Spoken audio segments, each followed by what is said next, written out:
Hello students, I am Harshraj and welcome to my channel Harsh Pathshala. जैसा कि हम लोग पिछले वीडियो में पढ़ रहे थे क्या हार्ट के बारे में। देखो, ब्लड सर्कुलेटरी सिस्टम चल रहा था। ब्लड सर्कुलेटरी सिस्टम का तीन पार्ट था।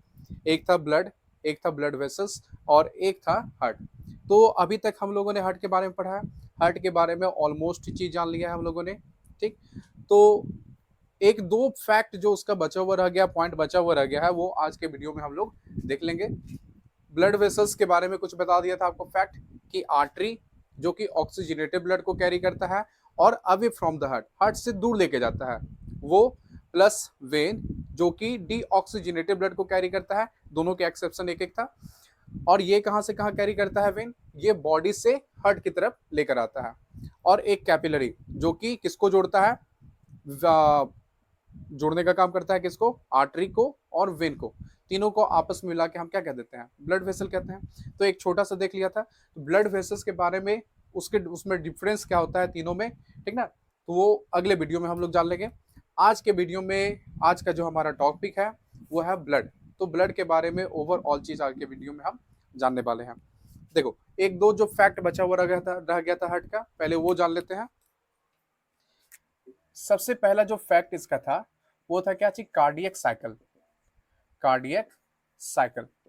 तो देखो, कार्डियक साइकिल होगा क्या कि हार्ट में जो कॉन्ट्रेक्शन हुआ, जो रिलैक्सेशन हुआ, कॉन्ट्रेक्शन मतलब दबना, रिलैक्सेशन का मतलब हो गया फैलना।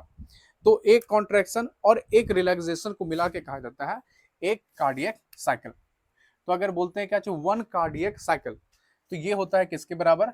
One contraction plus one relaxation. R E L से हो गया रिलैक्सेशन, यानी कि उसका दबना। ठीक, अब देखो ये कार्डियक साइकिल आपको पता चल गया। एक आप जानो क्या कि heart beat. Heart beat, heart beat जानते हैं कितना होता है? 70 से 72 टाइम्स नॉर्मल होता है, एवरेज होता है। लेकिन ये डिपेंड करेगा क्या?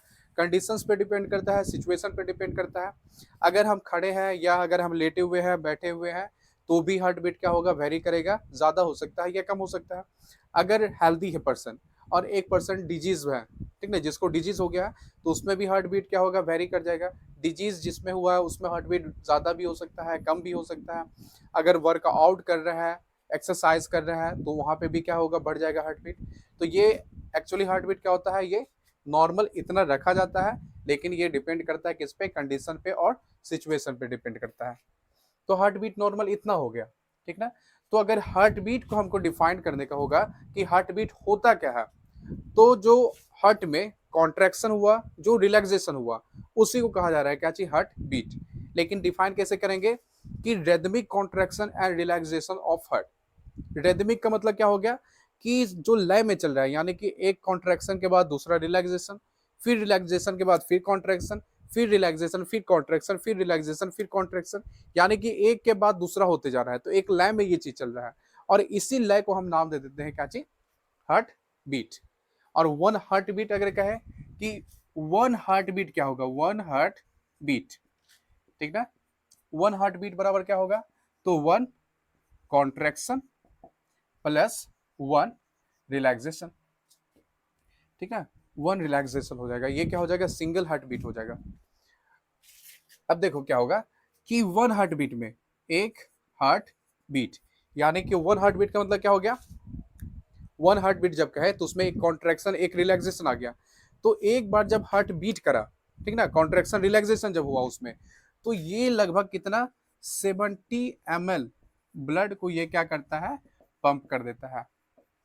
यानी कि इतना 70 ml ब्लड को क्या करेगा? बॉडी से रिसीव भी करेगा, उसको लंग्स में भेजा जहां पर प्यूरिफिकेशन हो गया, गैसियस एक्सचेंज भी हो गया, ठीक। और उसको रिसीव करने के बाद बॉडी में भी पंप कर देगा। यानी कि इतना ब्लड को क्या कर रहा है? वो पर मिनट पंप कर रहा है, बॉडी में उसको भेज रहा है। तो एक एक बीट में इतना हुआ, तो वो क्या होगा? 70 से 72 बीट में कितना ब्लड को पंप करेगा? तो मल्टीप्लाई कर देंगे 70 इंटू 72 के अप्रोक्स, कितना आएगा? तो आएगा ये 50-40 के आसपास, इतना के लगभग आएगा। यानी कि 5 लीटर के आसपास जो ब्लड होता है, 5 लीटर ब्लड, ये क्या होता है? हार्ट के द्वारा पंप कर दिया जाता है बॉडी में। यानी कि पर मिनट हार्ट जो है वो 5 लीटर के आसपास जो ब्लड है वो रिसीव भी करता है, उसको प्यूरिफाई भी करता है, मतलब उसको प्यूरिफाई करने के लिए लंग्स में भी भेजता है, वहां से लाता है ऑक्सीजनेटेड ब्लड को और उसको बॉडी में सप्लाई कर देता है। तो ये याद रखना। और ये जो हुआ जितना 1 मिनट में वो पंप करा, this is called cardiac output. Cardiac output का मतलब क्या होगा कि 1 मिनट में जितना वो ब्लड को पंप करा वो चीज कहला गया कार्डियक आउटपुट। तो ये तीन चीज था। एक आपका बचा है क्या चीज, पल्स के बारे में, कि पल्स क्या होता है। और ये पल्स टॉफी नहीं है खाने वाला, ठीक ना। पल्स क्या होता है देख लो। एक मैंने बनाया कि हाँ क्या चीज, एक आर्टरी बनाया, ये क्या है, आर्टरी है, इसमें ब्लड फ्लो हो रहा है, ठीक ना। देखो हार्ट जैसे ही क्या होगा, कॉन्ट्रैक्ट होगा, यानी कि ऐसे दबेगा, तो वो क्या करेगा, एक प्रेशर के साथ आर्टरी में ब्लड को पंप करेगा। जैसे ही हार्ट ऐसे दबा तो एक फोर्स के साथ, एक प्रेशर के साथ क्या करेगा, आर्टरी में ब्लड को पंप कर देगा। और जैसे ही इसमें एक प्रेशर के साथ ऐसे ब्लड आएगा तो ये क्या करेगा, आर्टरी के वॉल को ऐसे उठाते हुए चल जाएगा, ठीक ना। आर्टरी का वॉल काफी लचीला होता है, काफी वो क्या होता है, थिन होता है, पतला होता है, और काफी इलास्टिसिटी उसमें होगा, काफी वो लचीला होता है। तो जैसे ही ब्लड यहाँ से काफी तेजी से ऐसे जाएगा तो इसका जो वॉल रहेगा ना ये फैल जाएगा। आर्टरी का जैसे ऐसे बॉल था, तो जैसे ही हार्ट ऐसे दबा तो आर्टरी का बॉल ऐसे फैल जाएगा, फिर नॉर्मल होगा, फिर फैलेगा, फिर नॉर्मल होगा, फिर फैलेगा, फिर नॉर्मल होगा। तो ये जो चीज हो गया, यानी कि जो आर्टरी है इसमें कॉन्ट्रैक्शन और इसमें जो रिलैक्सेशन हुआ, इसको कह देंगे हम क्या चीज, पल्स। देखो दो फैक्ट याद रखना कि अगर हार्ट में कॉन्ट्रैक्शन रिलैक्सेशन हुआ तो वो चीज कहला गया हार्ट बीट, और अगर आर्टरी में कॉन्ट्रैक्शन हो रहा है, रिलैक्सेशन हो रहा है, यानी कि वो ऐसे दब रहा है, फिर फैल रहा है, दब रहा है, फिर फैल रहा है, ये चीज कहला जाता है पल्स। और पल्स को कहाँ मेजर किया जाता है, पल्स को मेजर किया जाता है आसानी से। पल्स जो है ये किसी भी आर्टरी पे मेजर किया जा सकता है, बॉडी में जहां भी आर्टरी है हर एक आर्टरी में पल्स को मेजर किया जा सकता है, यहाँ मापा जा सकता है। लेकिन ज्यादा आसानी कहाँ से होता है, वो एक होता है कहाँ, रिस्ट के पास, कलाई के पास, ठीक। यहाँ पर जो आर्टरी होता है उस आर्टरी का नाम क्या है, रेडियल आर्टरी, ठीक है। रिस्ट के पास होता है रेडियल आर्टरी। डॉक्टर को भी देखे होंगे आप सब कि जब भी वो पल्स रेट जानना चाहता है तो वो क्या करता है, यहाँ के पास, यहाँ पास चेक करेगा, ठीक ना। तो इससे पता चल जाता है कि पल्स रेट कितना होता है। अब देखो टर्म हम बोले क्या थी, पल्स रेट। पल्स रेट का मतलब क्या हो गया कि 1 मिनट में आर्टरी में कितना कॉन्ट्रैक्शन रिलैक्सेशन हुआ। एक पल्स रेट का मतलब, एक पल्स का मतलब क्या हो गया कि आर्टरी में एक बार कॉन्ट्रैक्शन, एक बार रिलैक्सेशन हुआ। और पल्स रेट अगर कहे सिर्फ तो उसका मतलब क्या होगा कि 1 मिनट में इसमें कितना कॉन्ट्रैक्शन एंड रिलैक्सेशन हुआ। तो जितना हार्ट में कॉन्ट्रैक्शन रिलैक्सेशन होगा 1 मिनट में, उतना ही बार क्या होगा, पल्स में पल्स भी होगा। यानी कि सिंपल ऐसा कह सकते हैं कि pulse equals to heart beat. Simple, जितना बार हार्ट कॉन्ट्रैक्ट और रिलैक्स्ड हुआ उतना ही टाइम क्या होगा कि ये जो आर्टरी है ये भी कॉन्ट्रैक्ट होगा और रिलैक्स्ड होगा। तो ये 3 फैक्ट हो गया तुम्हारा हार्ट के बारे में जो बचा हुआ रह गया था। नेक्स्ट जो है वो जरा देख लेते हैं किसके बारे में, ब्लड के बारे में, ठीक है। देखो ब्लड को क्या कहा जाता है, ब्लड को कहा जाता है सॉफ्टेस्ट कनेक्टिव टिश्यू। टर्म जो भी है हम बताते चलते हैं। आप करो क्या चीज, एक देखो जब भी बैठो तो एक क्या करो कि कॉपी और एक पेन जरूर अपने पास में रखा करो। जो भी फैक्ट आएगा या तो स्क्रीनशॉट भी आप ले सकते हो, अगर पॉज करके उसको लिखना चाहो तो वो भी कर सकते हो।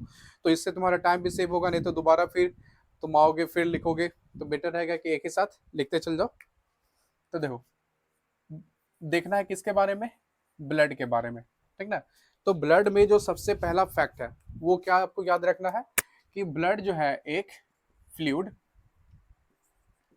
फ्लूइड सॉफ्टेस्ट कनेक्टिव टिश्यू है। देखो हमारे बॉडी में हजारों लाखों टिश्यू बनता है, लाखों टिश्यू पाया जाता है, लेकिन अगर पूछा जाए कि हमारे बॉडी का सबसे सॉफ्ट कनेक्टिव टिश्यू कौन सा है तो वो होगा क्या, ब्लड। तो सॉफ्ट ये हो गया। कनेक्टिव टिश्यू क्यों कहा गया इसको, कनेक्ट का मतलब क्या होता है, जोड़ना, किसी चीज को एक दूसरे से जोड़ना, ठीक है। तो ब्लड क्या हो रहा है, पूरा हेड से लेकर टो तक, मतलब पैर के अंगूठा तक, पूरा हर एक पार्ट में ये सप्लाई हो रहा है, फ्लो हो रहा है। ब्लड वेसल्स के अंदर, और इस तरह से क्या करता है कि एक पार्ट को दूसरे पार्ट से ये जोड़ने का काम करता है, कनेक्ट करने का काम करता है, एक ऑर्गन को दूसरा ऑर्गन से, एक टिश्यू को दूसरे टिश्यू से, एक सेल को दूसरे सेल से ये कनेक्ट कर रहा है। तो इसलिए इसको कहा जाता है क्या, कनेक्टिव टिश्यू। और फ्लूइड का क्यों कहा गया भाई, ये फ्लूइड के फॉर्म में है ब्लड, एक लिक्विड फॉर्म में है, यानी कि ये क्या हो सकता है, फ्लूइड एक्चुअल में होता क्या है कि जो बह सकता है उसको कहा जाएगा फ्लूइड। तो फ्लूइड फॉर्म हो गया इसका। तो ये ब्लड का हो गया। ब्लड में कुछ पॉइंट याद रखना है, वो पॉइंट आपको आपका हो गया क्या चीज, सेकंड, कि ब्लड का वॉल्यूम कितना होता है, यानी कि एक एवरेज जो आदमी होता है, इंसान होता है, उसमें कितना ब्लड पाया जाता है। तो लगभग रहेगा कितना, 5 to 6 लीटर रहेगा, 5 से 6 लीटर के आसपास ब्लड रहेगा। और ऐसा कहा जाता है कि लगभग 7 to 8% of total body weight, जितना बॉडी का वेट होता है उसका लगभग कितना, 7 से 8% तक ये ब्लड होता है। देखो ब्लड का कलर, ठीक ना, अगर ब्लड को हम देखें तो ब्लड का कैसा कलर हमको दिखाई देगा, तो ब्लड जो है ये अपीयर होता है रेड। और याद रखना कहा कि रेड जो है ये किसके कारण आता है कलर, तो ये आता है हीमोग्लोबिन के कारण। हीमोग्लोबिन कहाँ पाया जाता है, तो हीमोग्लोबिन पाया जाता है आरबीसी के अंदर। हीमोग्लोबिन क्या है, एक रेस्पिरेटरी पिगमेंट है, ऑक्सीजन कैरिंग पिगमेंट है। काम क्या होता है, ऑक्सीजन को एक जगह से दूसरे जगह ट्रांसपोर्ट करता है। ठीक, हीमोग्लोबिन के बारे में फिर हम देखने वाले हैं आरबीसी में। पीएच देखना है कि जो ब्लड होता है इसका पीएच कितना होता है, एसिडिक होता है कि ये बेसिक नेचर का होता है। तो इसका पीएच होता है 7.4, और ये रहेगा अल्केलाइन नेचर का। ठीक ना, ये अल्केलाइन नेचर का रहेगा इसका पीएच 7.4 हो गया। तो ब्लड के बारे में इतना हो गया पहले। ठीक, अब देखो है क्या चीज, किस में देख लेना है क्या कि इसका जो क्या कहते हैं कंपोनेंट, कि ब्लड जो है ये कितने पार्ट से मिलकर बना हुआ है। तो देखो इसको इरेज कर लेते हैं थोड़ा सा। ब्लड का देखना है क्या चीज, कंपोनेंट, ब्लड कितने पार्ट से मिलकर बना हुआ है। तो देखो कंपोनेंट्स, तो इसका दो मेजर कंपोनेंट है। पहला कंपोनेंट इसका क्या हो गया, प्लाज्मा। ठीक, और जो सेकंड कंपोनेंट है वो है ब्लड कॉर्पसेल। ठीक, ब्लड कॉर्पसेल्स, या इसी को हम कह देते हैं क्या चीज, ब्लड सेल्स, जिसमें आरबीसी आता है, डब्ल्यूबीसी आता है, प्लेटलेट्स आ जाता है। देखो जो ये है प्लाज्मा, ये प्लाज्मा क्या है, ये फ्लूइड फॉर्म में पाया जाता है। ठीक ना, ये फ्लूइडल फॉर्म है, लिक्विड फॉर्म होता है इसका ब्लड का। और ये जो पार्ट है ब्लड कार्पसेस या ब्लड सेल, ये कैसा फॉर्म है, ये है इसका सॉलिड फॉर्म। ठीक ना, तो ब्लड का दो फॉर्म हो गया, दो कंपोनेंट हो गया, एक फ्लूइडल कंपोनेंट, एक सॉलिड कंपोनेंट। फ्लूइड जो पार्ट रहेगा वो प्लाज्मा कहलाएगा, जो सॉलिड पार्ट रहेगा वो ब्लड कॉर्पसेस या ब्लड सेल कहला गया। फर्स्ट हमको देखना है किसके बारे में, प्लाज्मा के बारे में देखना है। तो देखो प्लाज्मा का यहाँ पर फर्स्ट से हम ऐसे लिख रहे हैं, फर्स्ट प्लाज्मा है, यहाँ पे लिख देते हैं, नहीं तो कंफ्यूजन हो जाएगा तो फिर गड़बड़ है। तो प्लाज्मा का देख लेते हैं। प्लाज्मा में सबसे पहला चीज जो आपका जानना है वो क्या है, कि भाई इसका कलर कैसा होता है प्लाज्मा का। क्या कि ब्लड का तो देख लिए कि ब्लड कैसा दिखता है, ब्लड जो है ये रेड अपीयर होता है, रेड दिखता है। प्लाज्मा का कलर कैसा होता है, तो प्लाज्मा का देखो कलर होता है कलर लेस, यानी कि इसका कोई अपना कलर होता ही नहीं है। या तो कलर लेस मेंशन करता है, या किसी जगह पे इसको मेंशन कर देता है पेल येलोइस। पेल येलोइस कहने का मतलब क्या होता है, हल्का ये येलो दिखाई देता है। ठीक ना, तो कलर ऐसा याद रखना। अब बताओ क्या कि आखिरकार ये कलर, इसका कोई कलर अपना क्यों नहीं होता है। ब्लड का तो रेड कलर था, लेकिन जो प्लाज्मा है उसका कलर क्यों नहीं होता है, जबकि प्लाज्मा क्या है, प्लाज्मा ब्लड का ही एक पार्ट है। तो ब्लड रेड दिखा, लेकिन जो प्लाज्मा है वो रेड अपीयर नहीं होना, वो मतलब रेड ये दिखाई नहीं दे रहा है। तो इसके पीछे का रीजन क्या है, रीजन ये है कि प्लाज्मा जब कहते हैं तो प्लाज्मा में कोई भी सेल नहीं आता है। जब प्लाज्मा कहे तो उसमें सिर्फ फ्लूइड पार्ट आया, सॉलिड पार्ट तो जितना भी था सब इसमें चल गया। यानी कि इसके अंदर क्या है सॉरी, इसके अंदर आरबीसी है, इसके अंदर डब्ल्यूबीसी है, इसके अंदर प्लेटलेट्स है, प्लेटलेट्स इसके अंदर है। और जानते हैं क्या चीज कि आरबीसी के अंदर क्या पाया जाता है, हीमोग्लोबिन पाया जाता है। तो जब प्लाज्मा बोले तो प्लाज्मा में ये पार्ट थोड़ी आएगा, और जब ये पार्ट नहीं होगा तो हीमोग्लोबिन भी है, और हीमोग्लोबिन के कारण ही क्या आता था, ब्लड का कलर रेड आता था, क्योंकि जब ब्लड कहते हैं तो ब्लड में दोनों चीज आ रहा है। लेकिन ब्लड में जब हम देख रहे हैं प्लाज्मा के बारे में, तो प्लाज्मा में ये वाला पार्ट नहीं आ रहा है। और जब आरबीसी हीमोग्लोबिन नहीं है तो क्या इसका रेड कलर होगा? ऑब्वियसली नहीं होगा, ठीक ना।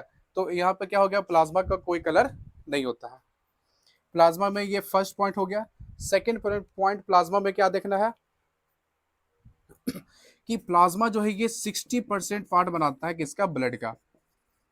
कि ब्लड जितना भी ह्यूमन बॉडी में होगा, किसी भी एनिमल का बात कर रहे हैं, किसी भी नहीं, खास करके ह्यूमन की बात कर रहे हैं, दूसरा एनिमल्स का एग्जांपल नहीं लेंगे, ठीक ना। तो जितना बॉडी में ब्लड है उसका 60 पार्ट क्या होगा, प्लाज्मा होगा, यानी कि फ्लूइड होगा, और जो 40 पार्ट होगा वो क्या होगा, ब्लड कॉर्पुसेस। अब देखो ये डेटा जो रहेगा, ठीक ना, थोड़ा सा वैरी कर सकता है अलग अलग बुक्स में। जैसे मेंशन कर सकता है क्या 55 से 60% हो सकता है, और इधर मेंशन कर सकता है क्या 40 to 45%, ठीक ना। तो ये थोड़ा बहुत डिफरेंस होता है। तो 60% क्या हो गया इसका, प्लाज्मा हो गया। अब 60% ये हो गया। अब देखना है क्या चीज कि प्लाज्मा क्या क्या चीज से मिलकर बना हुआ है। ब्लड का तो दो पार्ट था, प्लाज्मा और ब्लड सेल। अब प्लाज्मा किस पार्ट से मिलकर बना हुआ है, तो इसका हमको देख लेना है कॉम्पोनेंट, कॉम्पोनेंट्स, यानी कि प्लाज्मा के अंदर क्या क्या चीज आता है। तो प्लाज्मा में देखो दो चीज इसका मेजर कंपोनेंट है। फर्स्ट जो इसका मेजर कंपोनेंट है वो है वाटर, और जो इसका सेकंड मेजर कंपोनेंट है वो है क्या, प्रोटीन, ठीक है। वाटर और प्रोटीन। वाटर कितना होता है, 90% होता है, प्रोटीन होता है 8% के आसपास, ठीक। वाटर 90%, प्रोटीन 8% होता है, यानी कि दोनों मिल के बस कितना कर दिया, 98% पार्ट बना दिया किसका, प्लाज्मा का। और बाकी 2% में क्या होगा, बाकी 2% में जो रहेगा वो तुम्हारा वेस्ट आ जाएगा, चाहे वो गैसेस क्यों ना हो, कार्बन डाइऑक्साइड जैसे। CO2 भी कहाँ रहेगा, ये भी ब्लड में ही मिला हुआ रहेगा, और ब्लड में कहा तो भाई वो प्लाज्मा में मिला हुआ है। लेकिन इसके अलावा जो भी वेस्ट हो गया, चाहे वो वेस्ट में जैसे बोले अमोनिया हो गया, यूरिया हो गया, यूरिक एसिड हो गया, चाहे एक्सेस ग्लूकोज का बात कर ले, चाहे बात कर ले एमिनो एसिड का, कुछ पिगमेंट्स हो गया जैसे हीमोग्लोबिन के टूटने के कारण बनता है, यूरोक्रोम होता है, बिलीरुबिन होता है, बिलीबर्डिन होता है, ठीक ना। तो इतना सारा ये सब भी हो गया। न्यूट्रिशन, जो भी न्यूट्रिएंट्स रहेगा, carbohydrate, fat, protein, vitamin, mineral, water, सब इसी चीज में, इसी में मिला हुआ है। तो इस दो को छुड़ा के 2% में, यानी कि इसको और इसको छुड़ा के बाकी 2% में आपका ये सब चीज आ जाएगा, ठीक ना।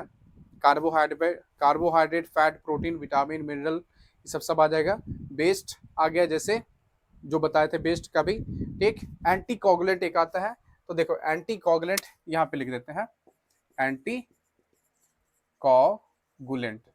एंटी कोगुलेंट का मतलब क्या होता है, वैसा सब्सटेंस जो ब्लड को जमने से रोकता है, वैसा सब्सटेंस जो ब्लड को जमने से क्या कर दे, रोक दे, वो सब्सटेंस कहला जाता है एंटी कोगुलेंट। और ह्यूमन के बॉडी में जो एंटी कोगुलेंट पाया जाता है वो होता है हिपेरिन। ये इसका काम क्या होता है, ब्लड को जमने से रोकना, ठीक ना। सोचो अगर क्या चाहिए, ब्लड वेसल्स में ब्लड फ्लो हो रहा है और वो ब्लड जा रहा है ब्रेन में, और ये हिपेरिन क्या कर दिया कि ब्रेन में जाके ब्लड को क्लोट कर दिया, ब्लड को जमा दिया। अब ब्लड में अगर अगर ब्रेन में वो ब्लड सप्लाई नहीं होगा तो क्या होगा, ब्रेन काम करना बंद कर देगा। अब सोचो कि जो ब्रेन होता है ये ह्यूमन बॉडी का सबसे इंपॉर्टेंट पार्ट है। जितना भी बॉडी में काम चल रहा है, फंक्शन चल रहा है, जो भी हम काम कर रहे हैं, ठीक ना, हर एक पार्ट को, हर एक चीज को, हर एक फंक्शन को कौन रेगुलेट कर रहा है, कौन कंडक्ट कर रहा है, या कौन रेगुलेट कर रहा है, वो ब्रेन कर रहा है। और जब ब्रेन तक ही ब्लड नहीं पहुंचेगा तो क्या होगा, कोई भी फंक्शन नहीं चलेगा, ठीक ना। ब्रेन गया तो समझो कि आदमी गया, फिर आदमी के होने ना होने का कोई फायदा नहीं है, कोई मतलब नहीं बनता है, ठीक। तो इसका काम पता चल गया, ब्लड को जमने से रोकना।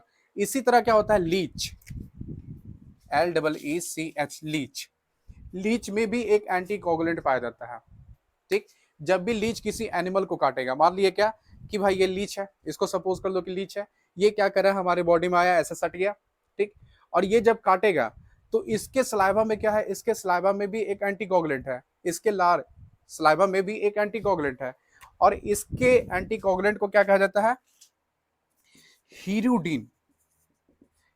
इसमें जो एंटीकोगुलेंट पाया जाता है इसके सलाइवा में, इसमें इसको कहा गया हीरुडीन। और ये क्या करेगा, जब भी काटेगा तो जैसे ही इसका सलाइवा हमारे ब्लड में गया तो वहां जाने के बाद क्या करेगा कि वहां का जो भी ब्लड है उसको जमने नहीं देगा।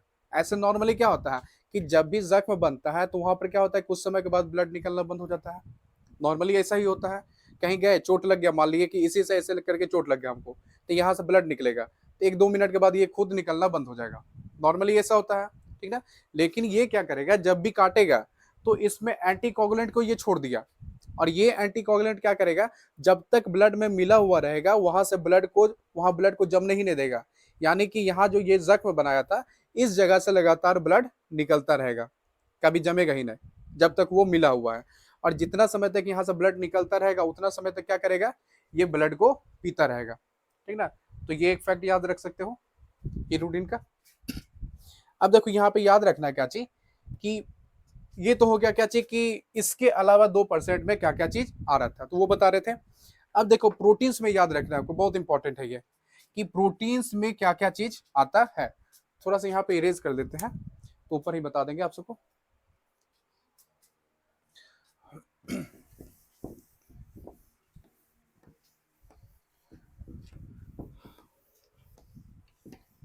प्लाज्मा में जो प्रोटीन पाया जाता है इसको याद रखना है, ये इवन कॉम्पिटिटिव एग्जाम में भी पूछता है। देखो प्लाज्मा प्रोटीन यहाँ पे लिखते हैं कि प्लाज्मा प्रोटीन्स में क्या क्या चीज आता है। तो देखो सबसे पहला चीज जो याद रखना है वो है क्या, एल्बुमिन। सेकेंड हो गया ग्लोबुलिन। थर्ड हो गया फाइब्रिनोजेन। और एक हो गया प्रोथ्रोम्बिन, ठीक ना। ये 4 प्रोटीन प्लाज्मा में पाया जाता है, जिसमें से ये दोनों प्रोटीन कौन कौन सा है, फाइब्रिनोजेन एंड प्रोथ्रोम्बिन। ये दोनों क्या करेगा, ये दोनों मदद करता है ब्लड क्लोटिंग में।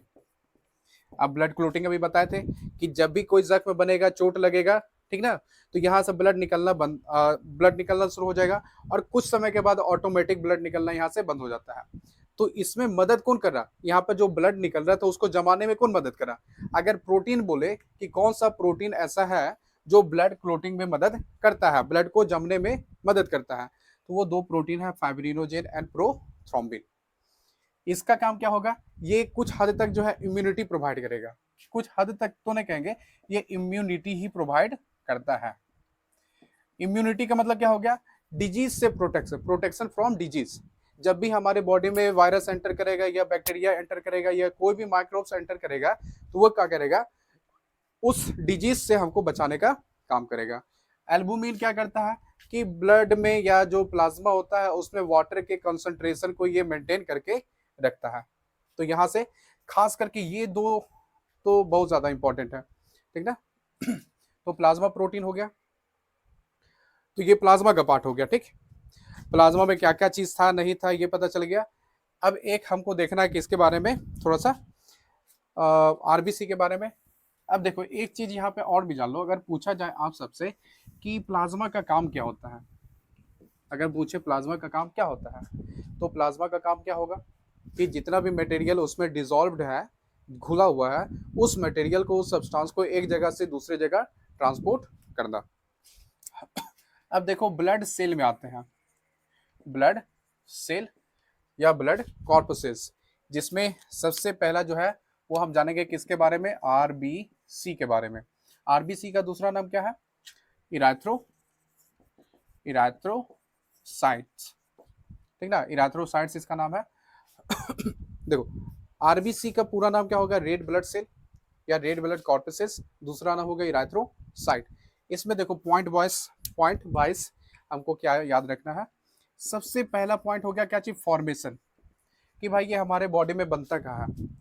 देखो जो भी ब्लड सेल रहेगा, चाहे वो आरबीसी हो, डब्ल्यूबीसी हो, प्लेटलेट्स हो, उसका बनने का जो जगह होता है वो होता है बोन मैरो। वो कहाँ बनता है, हमारे बॉडी में बनता है वो बोन मैरो के अंदर। बोन मैरो क्या होता है, ये जितना भी हमारे बॉडी का लंबा बोन है, जैसे ये बोन हो गया, यहाँ का बोन हो गया, थाई बोन हो गया, नीचे का टिबिया हो गया, फिबुला हो गया, ये ह्यूमरस हो गया, तो जितना भी लंबा लंबा बोन है, लॉन्ग बोन, ठीक ना, अगर उसको हम कट करके देखेंगे तो पता चलेगा क्या चीज, इसके बीच में एक जेली की तरह स्ट्रक्चर भरा हुआ रहता है, ठीक।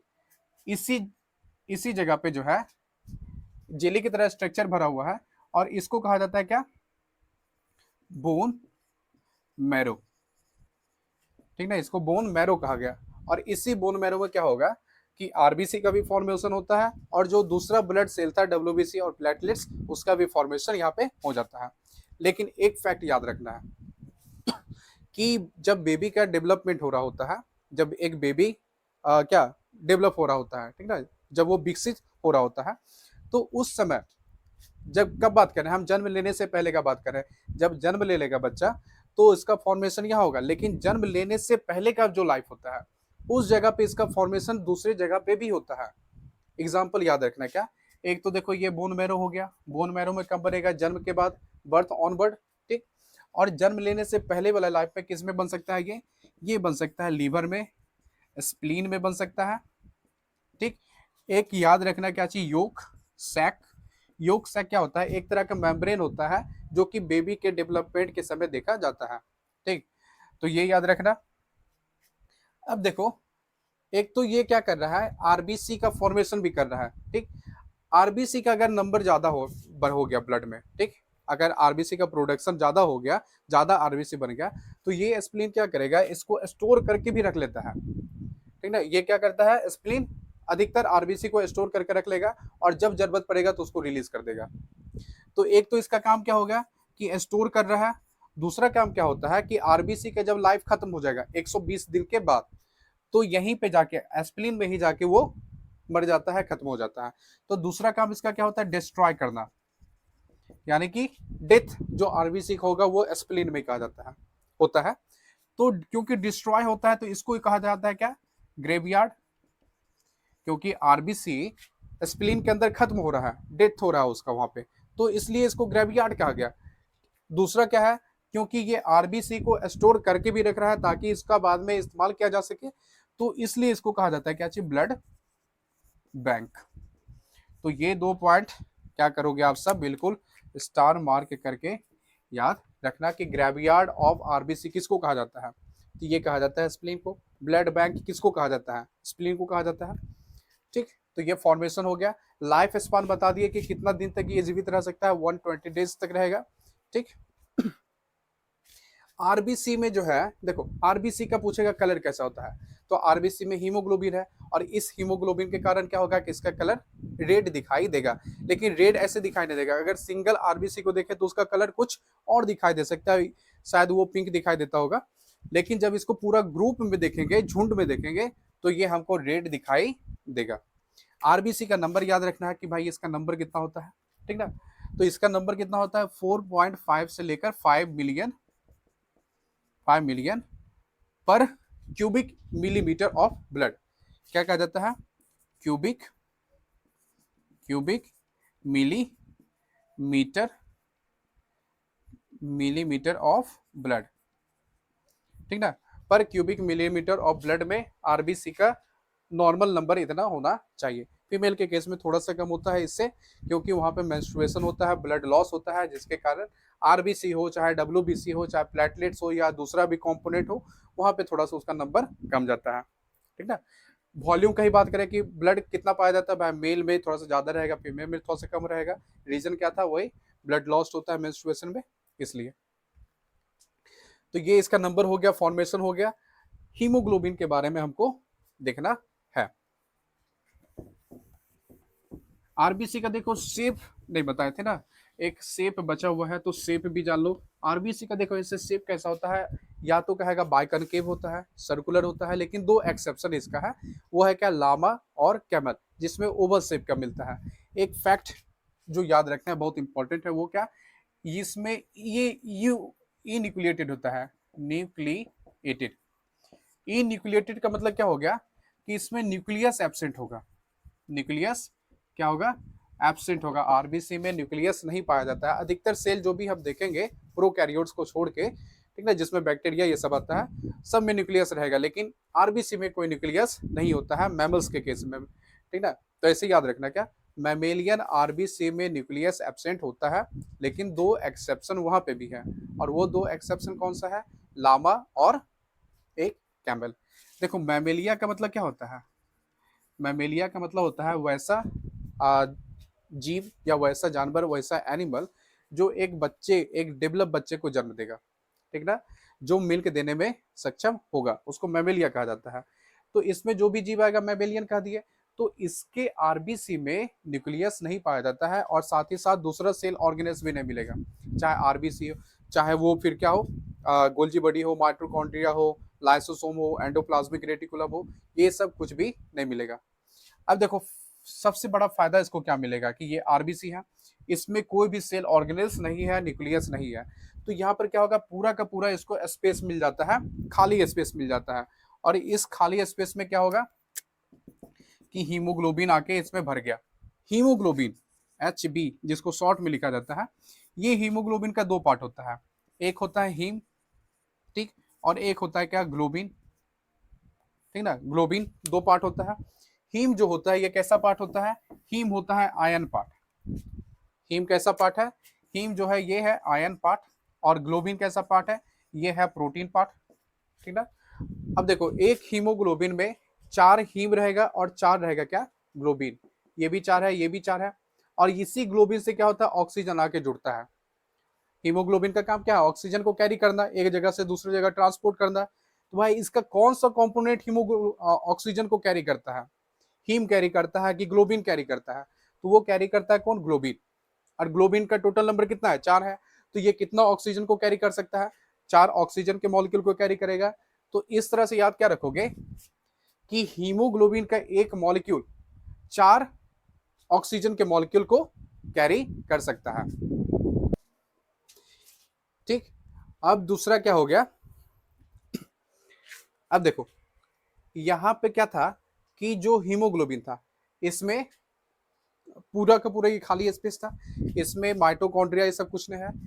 अब जानते क्या हो कि अगर माइटोकॉन्ड्रिया रहता है, ठीक ना, अगर माइटोकॉन्ड्रिया है तो ज्यादा पॉसिबिलिटी होगा कि वहां पे एरोबिक रेस्पिरेशन हो, यानी कि ऑक्सीजन के प्रेजेंस में रेस्पिरेशन होगा। लेकिन यहाँ पे क्या है, यहाँ पे माइटोकॉन्ड्रिया एब्सेंट है, और एब्सेंट रहेगा तो क्या होगा, कैसा रेस्पिरेशन होगा, एन एरोबिक होगा। अब इसका देखो फायदा कितना होगा कि यहाँ पे क्या है, ऑक्सीजन इसमें भरा हुआ है, ये ऑक्सीजन को लेकर जा रहा है। अगर यहाँ पे एरोबिक रेस्पिरेशन होता, एरोबिक रेस्पिरेशन होता यानी कि वैसा रेस्पिरेशन जो ऑक्सीजन के प्रेजेंस में होता है, जिसमें ऑक्सीजन का इस्तेमाल किया जाता है एनर्जी बनाने के लिए। खुद ही सोचो क्या कि हीमोग्लोबिन में ऑक्सीजन है, और ये अगर एरोबिक रेस्पिरेशन करता तो क्या करता, इसी ऑक्सीजन का इस्तेमाल कर लेता अपने लिए एनर्जी बनाने के लिए। तो क्या होता है कि हीमोग्लोबिन या आरबीसी जो है ये कम ऑक्सीजन को कैरी करता। फिर क्या, अगर ये इस ऑक्सीजन को अपने में इस्तेमाल कर लेता है एनर्जी बनाने के लिए, तो फिर क्या हो जाता कि ऑक्सीजन जितना ये कैरी कर रहा है उतना से तो कम कैरी करता। तो यहाँ पर इसको ये फायदा मिल गया कि इसमें कोई भी सेल ऑर्गेनेल्स नहीं है, तो इसमें होता है कैसा रेस्पिरेशन, एन एरोबिक, यानी कि मतलब कि रेस्पिरेशन करने के लिए, एनर्जी बनाने के लिए इसको ऑक्सीजन का जरूरत नहीं होगा। और इससे फायदा इसको ये मिल गया कि ये ज्यादा से ज्यादा ऑक्सीजन को कैरी कर सकता है, ठीक ना। तो याद रखना क्या, कैसा रेस्पिरेशन होगा, एन एरोबिक होगा, ऑक्सीजन को कैरी करता है, कौन पार्ट कैरी करता है, ग्लोबिन करता है, कितना कैरी करेगा, 4 मॉलिक्यूल कैरी करता है।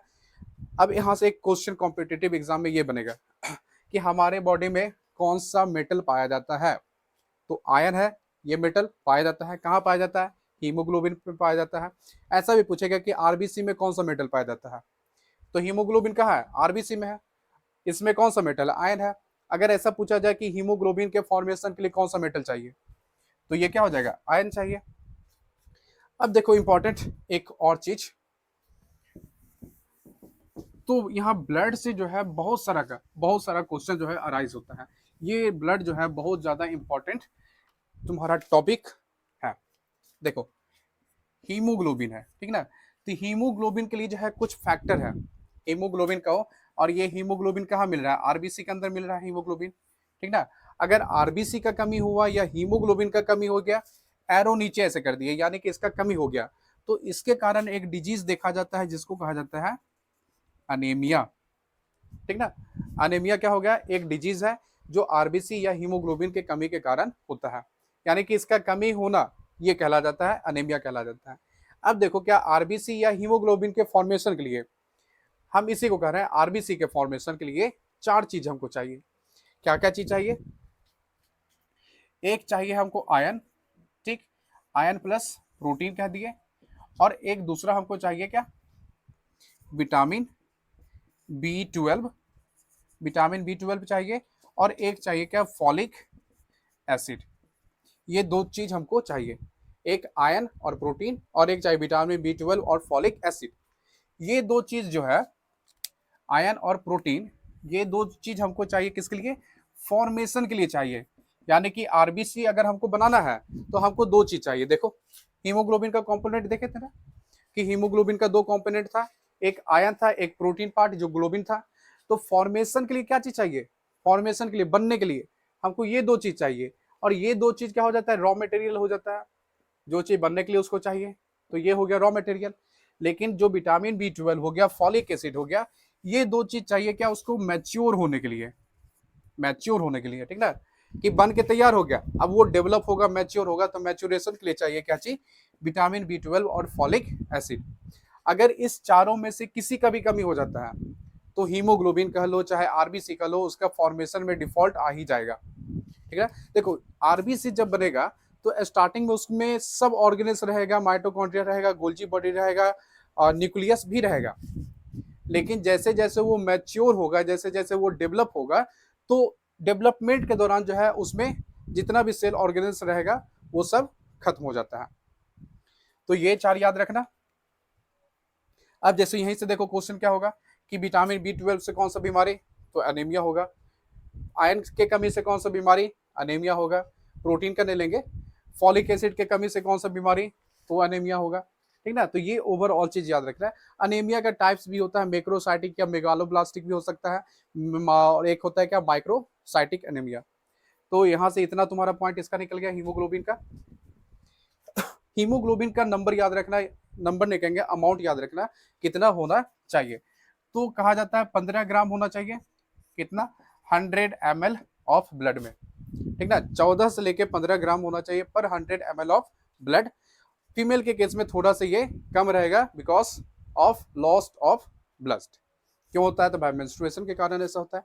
तो उसमें 13 से 14 ग्राम के आसपास मिलेगा, और इसमें 14 से 15 ग्राम के आसपास मेल में मिल जाता है। तो ये चीज था हीमोग्लोबिन के बारे में, आरबीसी के बारे में भी देख लिए हम। और ऐसा जो भी अगर कुछ एक दो फैक्ट अगर छूटता भी है तो होगा क्या, नेक्स्ट वीडियो में आपका पूरा हो जाएगा। ऐसे जो भी जहां से भी तुम्हारा क्वेश्चन बनता है, ठीक ना, वो पूरा का पूरा इसमें कवर हो गया है। एक्सेप्शन भी बता दिए, मेमेलिया का हो गया चाहे लामा का हो गया, जिसमें क्या होता है कि न्यूक्लियस पाया जाता है। तो ये ओवरऑल चीज में देख लिए। तो देखो आज के वीडियो में क्या क्या चीज देख लिए हम, ब्लड के बारे में ओवरऑल चीज जान लिया कि ब्लड का दो कंपोनेंट था, प्लाज्मा और ब्लड कॉर्पसेस, ओवरऑल चीज इसका देख लिए। थोड़ा सा ब्लड जो हार्ट का पार्ट बच गया था वो भी देख लिए, और ब्लड वेसल्स का जो पार्ट रहेगा वो नेक्स्ट वीडियो में हम ट्राई करेंगे कि देख लें, नहीं हुआ तो फिर अगले पार्ट में चलेंगे उसका। तो अगर वीडियो अच्छा लगा हो तो प्लीज़ इसको लाइक करना, शेयर करना, सब्सक्राइब करना। Till then take care and keep studying. Thank you.